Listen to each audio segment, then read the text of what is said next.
All right. Welcome back, everybody. This is the Junto, and I'm Noah Sawyer. This is episode 43. It is Thursday, May 21st, 2026. And yeah, I don't know. So I'm going to talk about the speed of propaganda. But first, I want to talk about the show for a second, because the premise of this show, or the purpose of this show, is, as I laid out in the first episode,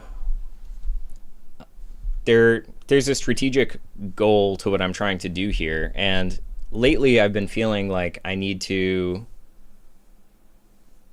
like, the strategy involved, or the important thing for me to do in terms of keeping this a strategically oriented project, is to slow down, basically, and to, well, right now, concretely what it means for me is to pray a lot. So I haven't been doing the show as regularly as I thought I would when I moved to this new location for Junto Phase 2, and I am now, like, I don't know, I mean, I'm going to keep doing the show, and I'll definitely live stream at least once a week, but there's a lot of, like, I don't want to rush into something that, and the something isn't the show itself. Like, I feel like how the show has progressed so far has been pretty much perfect. Like, it has worked well, and now it's just in a period of shifting gears where I'm basically thinking about all these other forms of content creation that now feel not off limits to me, like making videos in other environments, or scripting things, or I don't know, there's a lot of different things floating around in my head, and I just don't want to move too fast. And that kind of brings me into the topic for today's show, which is the speed of propaganda. And so, for context, I just went down to Pennsylvania and New York City to sell books. I often sell books in New York on the sidewalk, which is kind of a common thing there if you're not familiar. And so I was around a lot of New Yorkers, basically, and it had me thinking about speed and how it enables our oppression, essentially. Like, there's a tempo, there's a rhythm that we get brought up in, and that we learn to sustain on our own. And that rhythm is very fast paced, and it doesn't allow for a lot of thinking. So that's just something I've been thinking about here, and that I wanted to go live to discuss a little bit. And yeah. So I guess I'll relate it to my own life right now, or this project with the Junto, and my relationship to prayer, which is now, like, rapidly getting very intense. And like, I pretty much feel like it's the only thing I have to do. And I'm not doing it, it's not literally the only thing I do all day, but it is, after today. I mean, today I prayed more than I ever have in my life before, and it feels very much like that is the correct direction to be going. And I think I will continue to do that and see how it goes, essentially live sort of monastically while working on this project, and letting God guide me wherever he will through prayer. So yeah, I don't know. It's a, you know, I didn't feel super prepared to do a show today, but I really feel like I ought to, because the more that I let it get away from me, or that I get out of a rhythm of doing the show, the harder it is to, there's like an inertial force holding me back from getting back into the proper rhythm. So this is going to be a little messy, but my life is just currently a little messy, and not in a bad way, but in a way where I feel really intensely transformed in various ways. And that is an ongoing transformation. So part of me is like, should I just stop doing the show until I come out on the other end of whatever is going on right now? And I I am tempted to do that, but well, here's something that's been happening. So I've been considering going off and actually doing a retreat, like going to a friend's property and being in isolation or relative isolation. But then I realize, you don't need to do that. Like, you have all of these resources available to you anyway, and like, you can live where you're living as long as you take the time to pray and you take the time to withdraw from everything else, time to slow down. And that fits with that Tao Te Ching verse I've brought up a lot on the show, where it's like, you must attend to that which is closest to you. Like, don't get carried away by all these ideas or all these things you could move toward. Take a look at what actually is at hand and see if that can, give you what it is that you really need. And that is what I found today, and a little bit yesterday, but really the past 2 days I'm sort of starting to go into retreat mode, where I'm not detaching myself from society, I'm not leaving my new home, but I am committing myself to seeking God in prayer. And so this reminds me of a Benedictine prayer, a couple lines from it, which are, well, I'll say I'll start it off. It's not very long, but gracious and holy Lord, grant us the wisdom to discover you, the intelligence to understand you, the diligence to seek after you, the patience to wait for you. And then it goes on. But it makes me, these experiences I'm having make me think of the diligence to seek after you and the patience to wait for you. So the diligence to seek after you is just to decide, that's not to go, like, God is in here. It's not to go seek him out in the world or in different experiences. It is just to seek the time spent away from others and away from other things, so that you can find God there where you seek him, which is alone in that moment that is set aside for prayer. So akin to that is the following line, which is, grant me the patience to wait for you. And this always reminds me of an experience I had where often, like, I've struggled with procrastination in the past, and I would set timers, like I'd set a timer for 5 minutes or something like that, just to give myself a task and do that for 5 minutes. And once I did that for prayer recitation, where I'm like, well, just like recite prayers for 5 minutes. And I was surprised by how many prayers I was able to recite in 5 minutes. Like, 5 minutes is a long time when you set a timer and give yourself one task for that amount of time. And after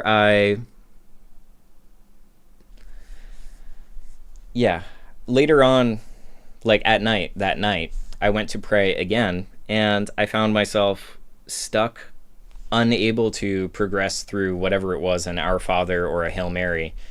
And because I felt like I was really actually lifting my heart up, and I was actually really connecting to God. And so I wanted to be entirely there for that experience. Like, if you feel that type of intensity of meaning, you don't want to skip over it, and you don't want to let your mind wander at all. So if the mind wanders at all while you're saying a line, you think, no, well, I'm going to go back and say this line right.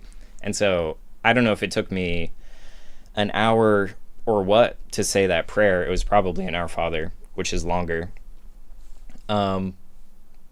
But it really felt like a completely different experience, and it made me laugh thinking that earlier in that day I had said so many in 5 minutes and considered that a session of prayer. It was really more like a session of something else. And it's important to do those preparatory things. Like you know, if you can't say it at all, how are you ever going to say it and mean it? So I think it's worthwhile to just practice reciting. And anyway, so that has been my experience the past couple of days, especially today. And it is making me reflect on the more typical content of the show, which is this concept of propaganda, or really what I mean when I say propaganda is this highly variable matrix of influences, all kinds of influences that lead to a population adopting an acceptable mode of life, acceptable in terms of the propaganda system. So that could be, you know, you could live all kinds of ways in the society. You could be homeless, or you could have a career, or you could be an academic, you could do whatever is acceptable to that society because it is non-threatening, and it ultimately perpetuates and develops the power structure, to put it abstractly, all as a power structure that is perpetuating the society, or that is being perpetuated by it likewise. So it makes me think about how, you know, being in New York, really being anywhere, because now in a more rural area, I saw this morning a man walking his kid, but he had AirPods in, and I'm like, why are AirPods in just like all the time? So in New York, I was thinking about this in terms of caffeine in a novel way for the first time. So I've been abstaining from caffeine. I've been abstaining from a bunch of different optional things in my life, because I was recognizing that having those options and pursuing those options was just a way of moving me along. It was just a way of getting me forward, getting me out of this moment. Whereas this moment is really what I need to be expanding my interior experience of to the max. I want my interiority to be totally full. I want my life to be totally full. And that requires a relationship to the now. So all of these things, like I could be tempted to go get a coffee at a gas station or at a cafe or something because I'm headed somewhere, I'm in the car, and you know, that temptation would be really strong. And I'd be like, I don't I don't need this. So I was trying to abstain from all of those optional things, and the temptation was strong because I get pleasure out of drinking coffee, and also perhaps because there's a broader type of pleasure that my body experiences through shutting down in a certain way, through not having that interiority. Maybe parts of me psychologically are afraid of my life and of the world and want to be caffeinated because it kind of constricts my internal experience, and maybe they just want to be carried away by task after task after task because that prevents them from being stuck alone in a wide open interior space and needing to decide what to do in that space. So yes, so when I was in New York and you just see like a million people walking by with cups of coffee and AirPods in, I'm just brought to think about how much that conduces to the stability of the power structure. It is an essential speed people operate at to enforce or to enforce the propagandic norms, I guess. So in New York, you also just are witnessing lots of people going from thing to thing to thing and talking about it and gossiping about this or that. I could consider doing an activity, like going to do an activity. It's sort of the same as sharing information with someone or retrieving information from someone, which is what a lot of gossip is reduced to. and the pleasure of the reactions you have to that gossip, or of judging the other person, or of whatever it is, the entertainment value. So yeah, and then on top of that, there's also like alcohol culture in the US, and I mean it's common in many cultures around the world, but there's that that's a another way of getting rid of the present, in a certain way of passing the night by. I mean, and if you drink enough, you actually don't even remember the time spent. But it's I feel like all of these activities, all of these commodified experiences, all these regularized experiences are facilitating a speed that prevents people from really being aware of what's going on around them or what's going on within them. And the spending of money in general fits into that, so it doesn't need to just be coffee or expendable things, but, well, I guess it's all expendable in a sense. There's, just that's how the whole advertising matrix works. It's just pulling you in, it's tempting you, it's making you think that you want something, and maybe you do want it, and then you buy it. There's just this circulation that we literally are going through in our lives that is nefarious, and it's sneaky, and it is taking us away from each other, and it is allowing the world to be destroyed by the people who are the benefactors of this power structure that exists. So yeah, it also it determines the advance of your experience. It's always trying to just get you to keep going and being nothing, just to have all these really superficial changes in your life. Meanwhile, your life itself is being degraded, and the lives of the people around you are being degraded, and everyone's being expropriated and just unable to live in a way that is right or healthy or bodes well for the future of anything on the planet, never mind humans on the planet. So, yeah, I guess that's what I've been thinking of, and I have been trying to diligently seek out silence in my own life to not make those purchases, and in fact to do the opposite of that. I think we really all should be giving alms to homeless people, like at least $1 every time a homeless person asks you if you can afford it, which by and large we can afford it. Just give them $1 or two, make it a rule, and just see how that feels. It disrupts the typical way that we're operating. So yeah, I've been trying to diligently seek out silence, and I've been patiently waiting for movements of the soul, because they happen over time. They're not instantaneous. It's not like information. It's not, you can't just tell me something and have it change me. It needs to go slow. So that's the real danger of our culture and the speed of our culture, is it prevents people from ever making these spiritual changes that are going to make them better people who are able to change the culture of the society and create better futures for our children and for the animals and plants on the planet, and to evolve a new power structure in this this technologically very uncertain time.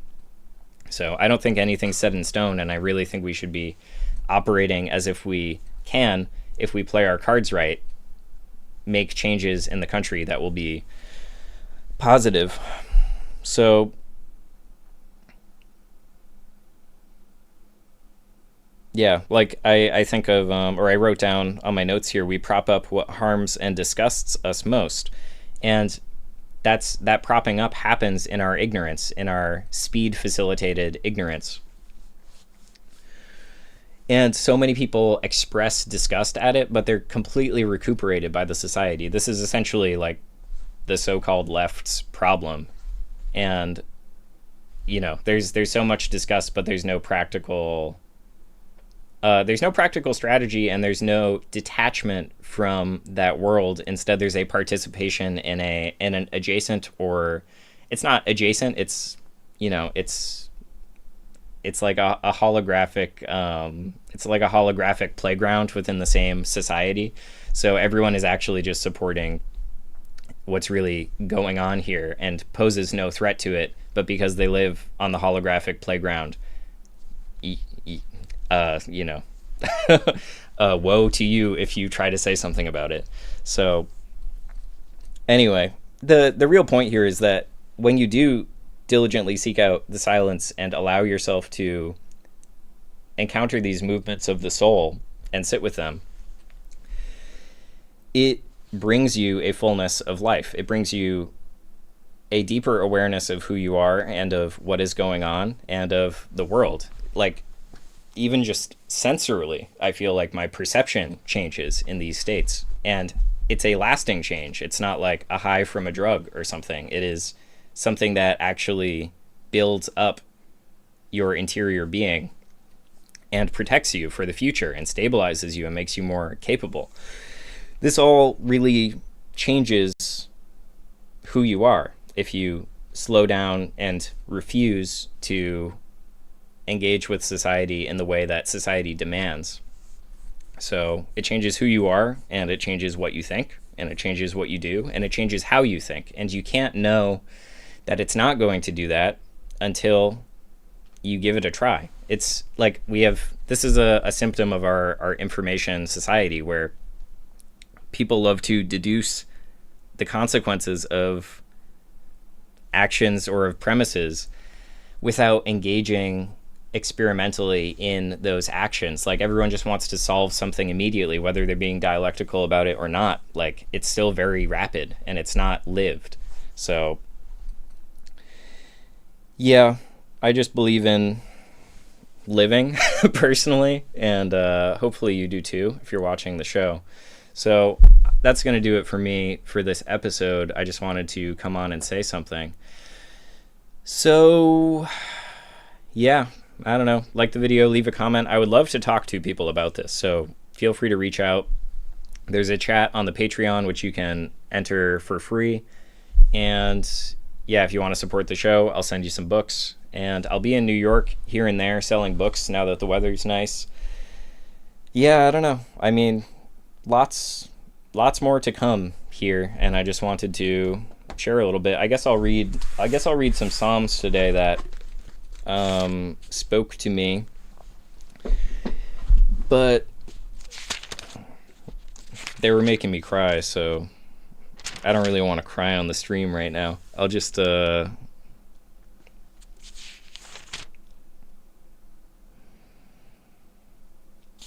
okay, well, I didn't read this one, but this is relevant. So I mean, I haven't read this one, but the title is, and the titles are not from the original document.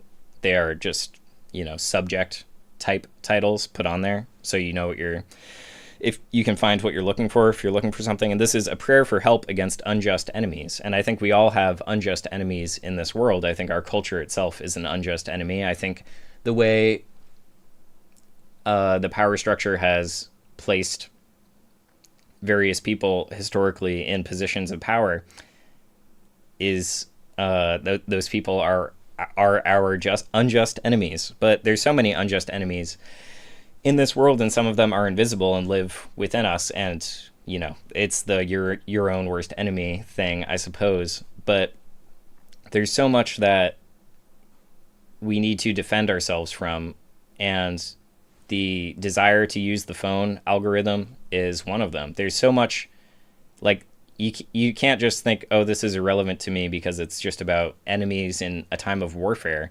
It's like we're engaged in psychological warfare, spiritual warfare, and material warfare on the globe right now, and we're all suffering the consequences of it in a felt, lived way.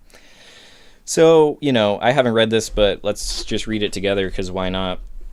This is Psalm 35.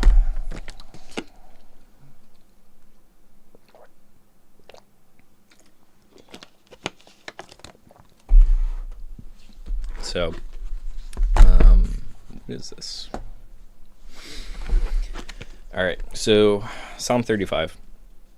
Oppose, Lord, those who oppose me. War upon those who make war upon me.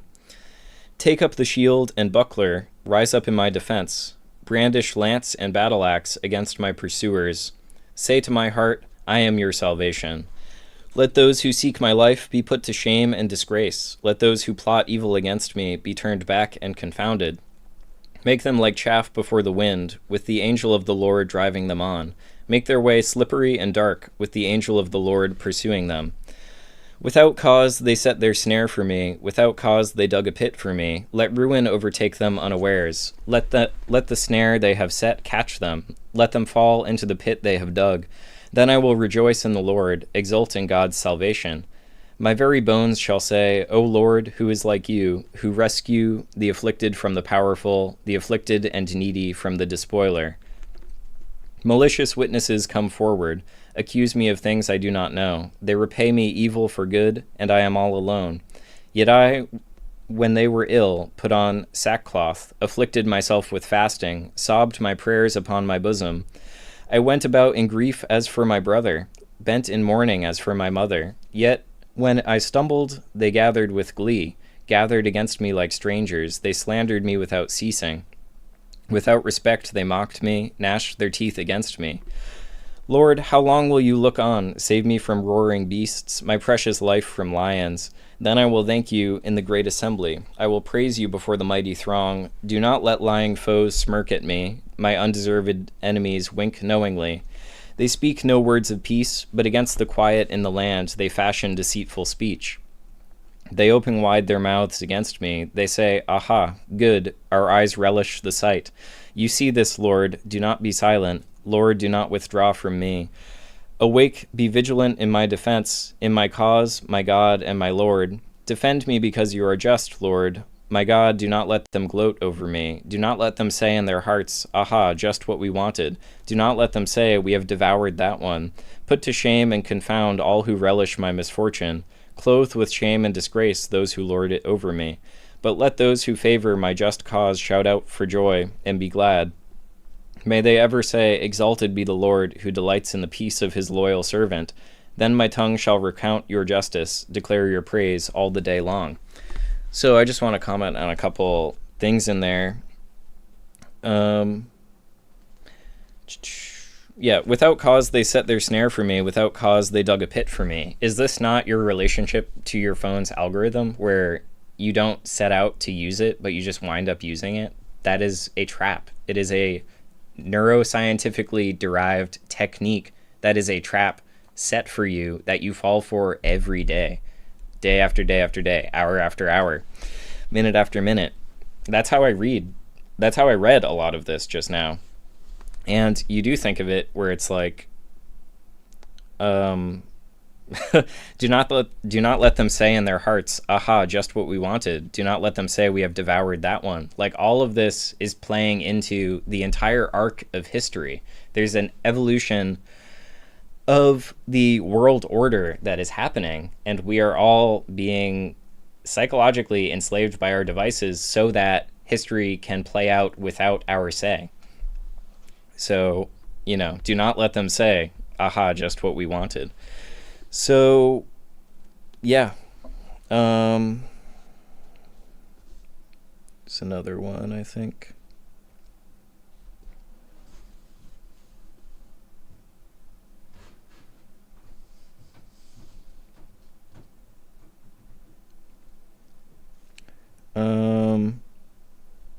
Yeah, I don't remember what else I was going to say, but just thinking about just punishments in Christianity, and well, yeah, I don't know, this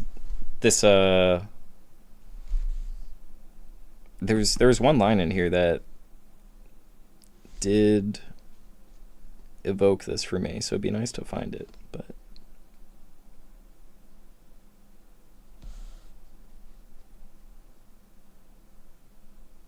oh yeah, so yeah, let ruin overtake them unawares, let the snare they have set catch them, let them fall into the pit they have dug. This reminds me of how people are kind of pushing back against data centers now, and we'll see what that culminates in, but there are just punishments ultimately in the arc of history, and it's not to say that history is a beautiful thing. I think history is a lot worse than most people have any concept of, and yet you know, I love being alive, and I'm hopeful for the future, and I want my life to be as full as possible. And I find that the current technological setup is ripping that out of my mind and ripping it out of the minds of so many people, especially children whose parents give them these devices. Although we'll see how it all plays out, but the mind is highly vulnerable. So we'll see